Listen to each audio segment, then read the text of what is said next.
Late May.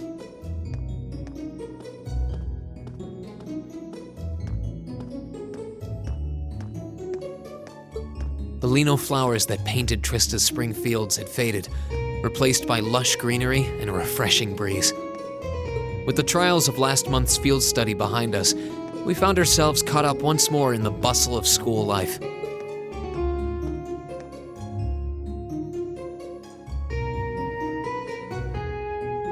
Both our combat training and academic studies continued to become more and more demanding.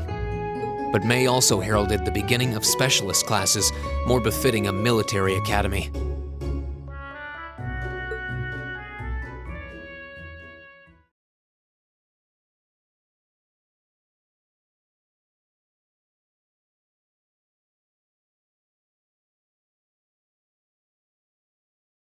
The Orbital Revolution 50 years ago changed the way wars were fought forever.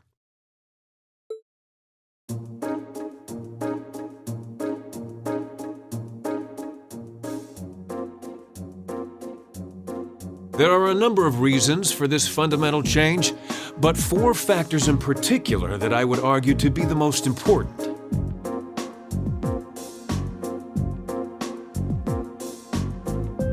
The first is the invention of orbital guns, cannons, and other weaponry.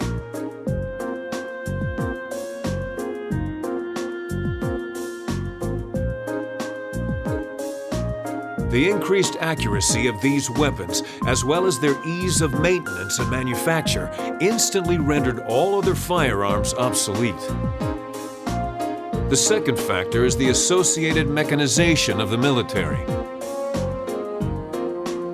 Orbital technology led to the formation of armored divisions made up of tanks and armored cars. The impact this new kind of tactical unit had on the battlefield, with its enhanced offense, defense, and mobility, cannot be overstated.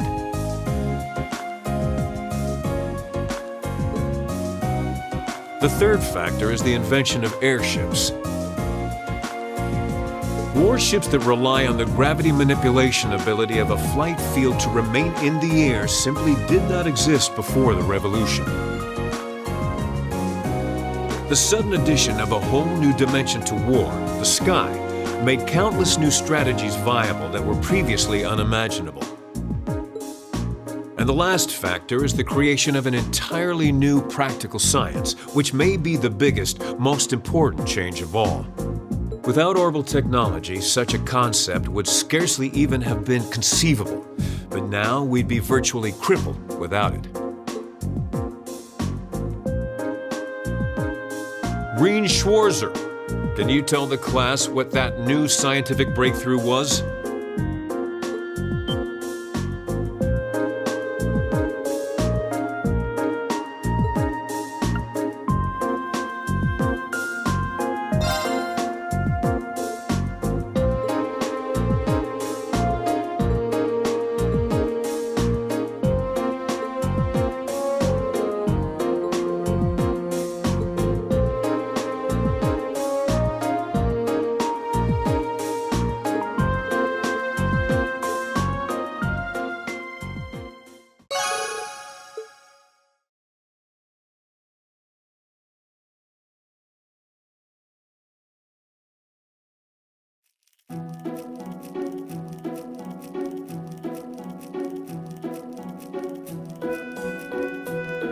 Why did Lady Laura have to be placed in a class like that? I was truly looking forward to studying alongside her. Is that girl next to her not the one who scored the highest on the entrance exam? I believe so, though I also hear she's a mere commoner. There's something about that silvered-haired girl that I find oddly soothing. I wonder if she'd let me stroke her hair if I were to ask nicely. That's quite enough, idle chatter. We are members of Class 1. We are above such droll behavior. As well, we cannot allow ourselves to be bettered by that rabble, even in something as insignificant as the culinary arts. Of course not. I'm so accustomed to our chef doing all of the cooking, however, that I must admit I'm finding this all rather challenging. Could they make it a little less obvious they're talking about us? I mean, seriously. It stands to reason they'd be curious about our class. It's hard to blame them for that, at least. I think you've whisked that plenty already.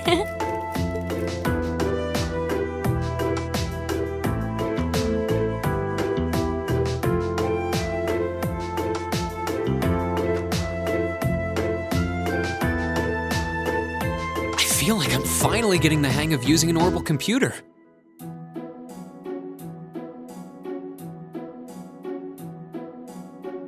Likewise. I was lost at first, but it's slowly beginning to make more sense. Well, it is cutting-edge technology here in Erebonia, so I think most people are confused until they've gotten used to it. Machias and Eustace both picked it up surprisingly quickly, though. Yeah, but academics are their thing. And I'm pretty sure Machias has been interested in computers for a while, too. Eustace also seems to get the hang of things far quicker than most people, even if he's not interested in them at all. Which probably just adds insult to injury for Machias. I'll bet. I hear they were really butting heads during last month's field study. They were. At one point, things almost took a violent turn. We were able to hold them back, but I don't think we could have kept them under control for long if Instructor Sarah hadn't arrived. We really need to do something about them, but I have no idea what. I don't either, but you're right. This has gone on for way too long as it is. It needs to stop. Rean Schwarzer. Huh? Isn't he from Class 1? Patrick, is it? That is correct. My full name is Patrick T. Hyarms. I don't believe I need to say anything more than that. What? So, you're from the Hyarms family? Are they prestigious?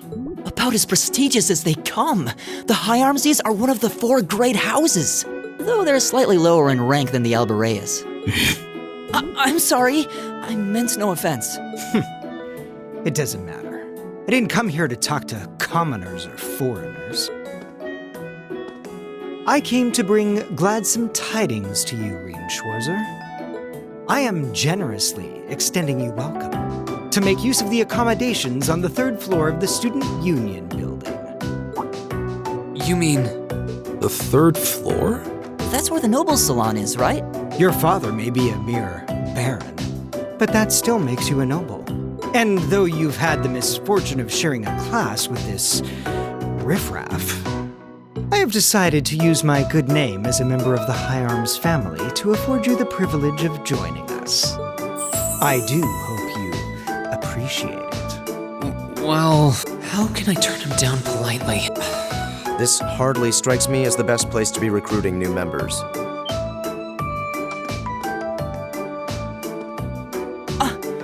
Eustace. Eustace Albarea? I wasn't aware the 3rd son of the Hyarms family counted playing factions among his hobbies. If you wished for company in the salon, should you not have come to me first? You? You've been invited countless times. You simply choose not to come, despite there being no shortage of second years practically begging for your company. I have no interest. Suit yourself then. But you, Schwarzer, make sure you think long and hard about this. If you care about your future, you need to start thinking about the connections you're making and the side you're taking. He's certainly not shy. No, he's not. I wasn't sure how to turn him down either. Thanks for stepping in, Eustace. I wasn't trying to help you. But I did cause you some trouble during last month's field study, so no. That's all. Last month's field study?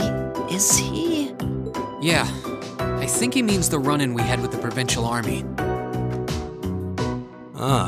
So he feels partially responsible for his family's actions then. He must have been looking for a way to apologize to you. I guess he has a nice side after all.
All rise.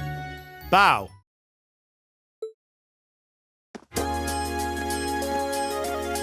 Well, I'll see you later, Reen. Later. Oh, are you two going to club activities today? Yeah, I am. Did you want to have dinner together later? We've been eating in the cafeteria an awful lot lately, so maybe we could go to the cafe in Trista today for a change of scenery?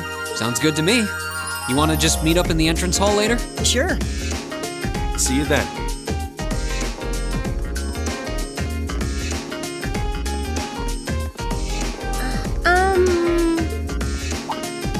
Oh, hi, Elisa. Are you off to club practice too? Oh, no, not today. What is it? Is there something you wanted to ask me? It's nothing. I'll see you later. What was that all about? Did you do something else to upset her? Not that I'm aware of. Although I suppose it's possible I did something wrong without even realizing it. Knowing her. I was speaking in jest, I assure you. Are you planning on going into the old schoolhouse again tomorrow? Yeah. The principal did ask me to keep an eye on it, so I thought I'd make time for a quick look inside. All right. Please let me know when you're planning to begin the expedition, if you would. I have club activities tomorrow, but as far as I'm concerned, the old schoolhouse takes priority. Thanks. I'll let you know. Excellent. I'll see you tomorrow then.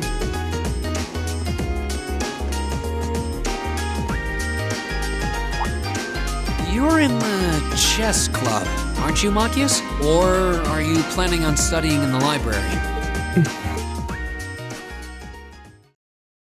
Since when was it any of your business what I choose to do after class? No, I just... Have I done something to upset you? Not especially. It's actually my fault for being deceived so easily in the first place. Oh. Let's just say I haven't got a drop of noble blood in my veins. So I guess we're all on equal standing here. I'm really sorry. I wasn't trying to deceive you. I just... Save your breath. Whether you're a noble or not is beside the point. The bottom line is you lied to me, and I simply cannot trust those who lie. That's all there is to it.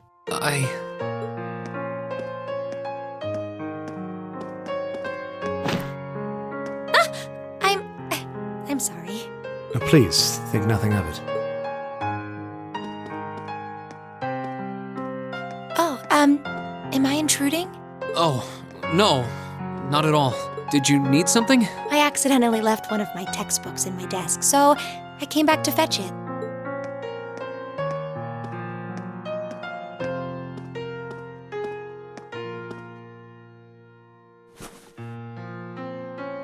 Ah, here it is. What subject? Take a look. Studying hard as always, I see. Except, wait, intermediate? Isn't that part of the Sunday school curriculum? Seems a bit basic for you. Oh, it's not for me. I promised to help Fee with her math studies. I found this at a bookshop in town and thought it might be of some use to her. Ah, okay. Which reminds me, I should really be going. I'm sure she's waiting for me by now. I'll see you later, Reen. Take care.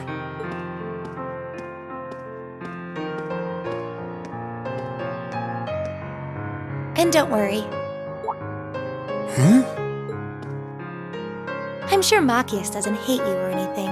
If you can find some way of making him realize how you feel, I'm sure he'll understand. It's just getting through to him that might be tough. Yeah.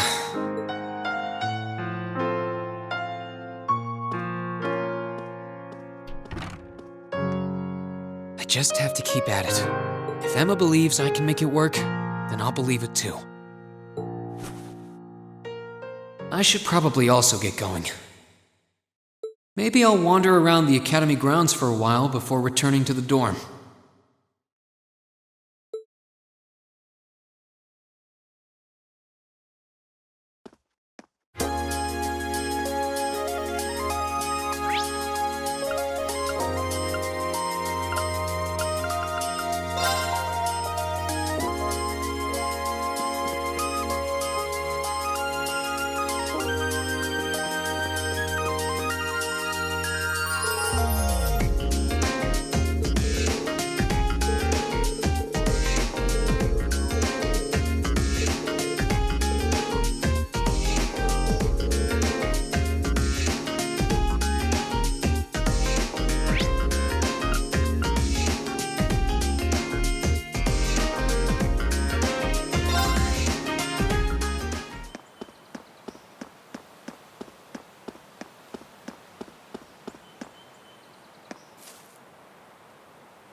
life at the academy yet? That's good to hear. By the way, tomorrow is another free day. Are you really willing to help out again, like Instructor Sarah said?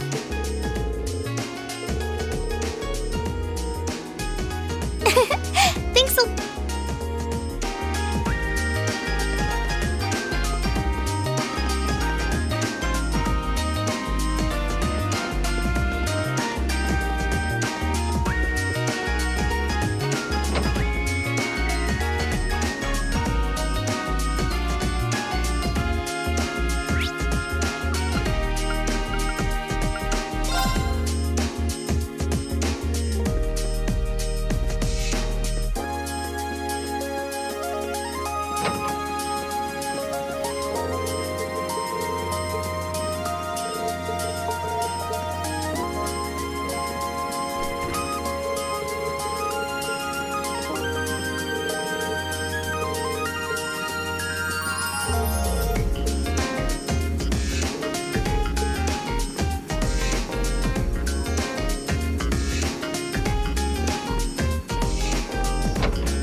Hey there, first year.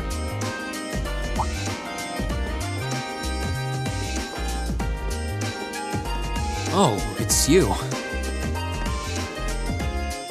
I'm not going to play along with your scams this time, so you might as well be on your way. I wasn't trying to hustle you before, honest. Did you, figure out how I did it, though?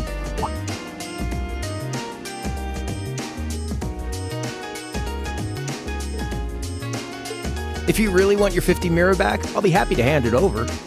But wouldn't you rather feel like you earned it? Come on. There had to have been a trick to it. Some form of sleight of hand. So if I had to guess, I'd say the crux of this illusion was...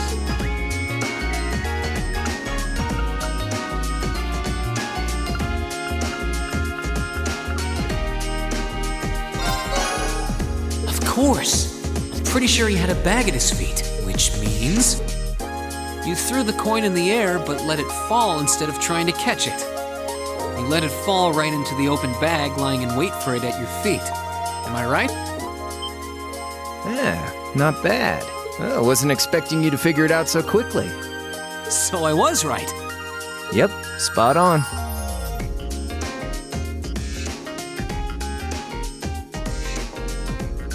And a promise is a promise, so here's your 50 mirror.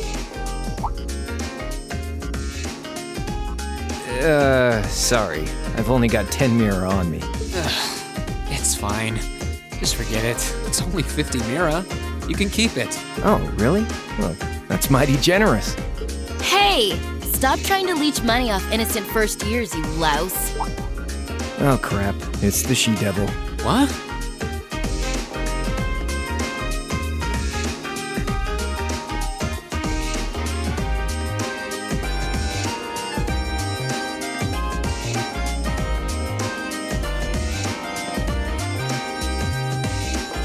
Bicycle?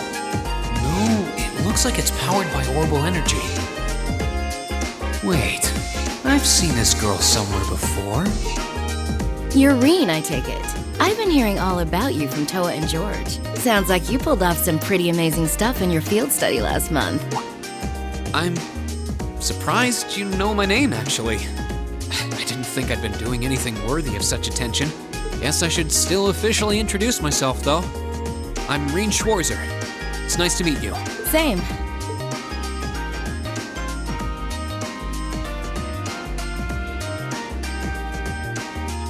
I'm Angelica Ragnar. Glad I could finally make your acquaintance. Ragnar? As in Marquis Ragnar? Head of one of the 4 great houses? same reaction every time, I swear. Yeah, I'm his unworthy daughter. But he doesn't really want to have anything to do with me since I go around dressed like this. I think it's less how you dress and more how you behave. Where are you going on that bike at this hour anyway? Oh, George finally finished tuning the Orbital engine. So I figured I'd give it a run to the Capitol and back and see how it holds up.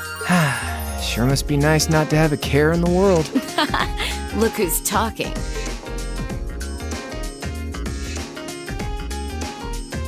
So you do ride it like a bike. Wow. Well, catch you later. I'm thinking of putting in a request for you sometime. If I do, I'd sure appreciate a swift response.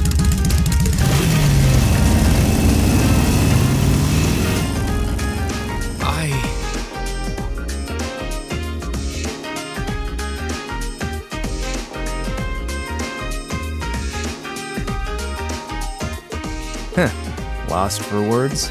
That's a little something George put together a while back. He calls it an Orbital bike. Pretty cool, huh?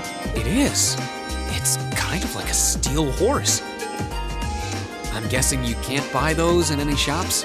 Nah. The Ruhr Institute of Technology started putting that one together as part of a test. Then Jellica put up the money for the parts herself. Oh, but Toa and I helped out too. Sounds like it must have been a pretty challenging project. Are you on good terms with Toa and George then? Angelica said she'd heard all about me from them. Maybe you had a little something to do with that too? Well, we're all from different classes, but we've kind of stuck together for a while now. Come to think of it, I never did introduce myself, did I?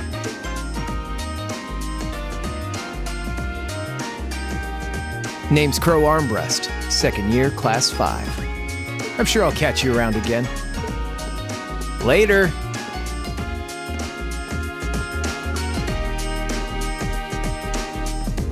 So, his name's Crow, huh? Angelica's the daughter of Marquis Rodner. Toa's the student council president. George is head of the engineering club. It seems like every second year I meet is somebody important.